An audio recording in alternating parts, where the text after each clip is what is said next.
মাকে মিথ্যে কথা বললে যা হয়। মা কি হয়েছে? মা তুমি সেদিন বলছিলে না একটা ব্যাগ কিনবে, আমি তোমার জন্য একটা ব্যাগ কিনে এনেছি। তুই কেন ব্যাগ কিনতে গেলি? তোকে নিশ্চয় দোকানদার কম দামের ব্যাগ বেশি দামে পৌঁছে দিয়েছে। কই দেখি কি ব্যাগ এনেছিস। ব্যাগটা বেশ ভালোই হয়েছে। কত টাকা দাম নিয়েছে রে? ব্যাগটা যে 500 টাকা নিয়েছে সেটা আমাকে বলা যাবে না, একটু কমিয়ে বলতে হবে। মা 100 টাকা নিয়েছে। 100 টাকা দাম নিয়ে নিল, আর 20 টাকা কমাতে পারলি না? মাকে 100 বলেছি তাই তো মা এরকম বলছে। যদি মাকে 500 বলতাম তাহলে তো মা আমাকে আজকে মেরে তক্ত বানিয়ে দিত।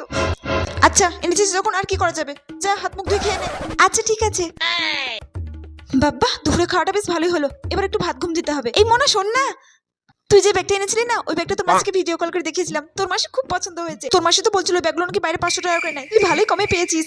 শোন না তোর মাসিকে দুটো ব্যাগ এনে দিবি। হ্যাঁ তোর মাসি কালকে এসে টাকা দিয়ে দেবে। এটা কি হলো? এই মনা কি হলো? আচ্ছা ঠিক আছে এনে দেবো কালকে।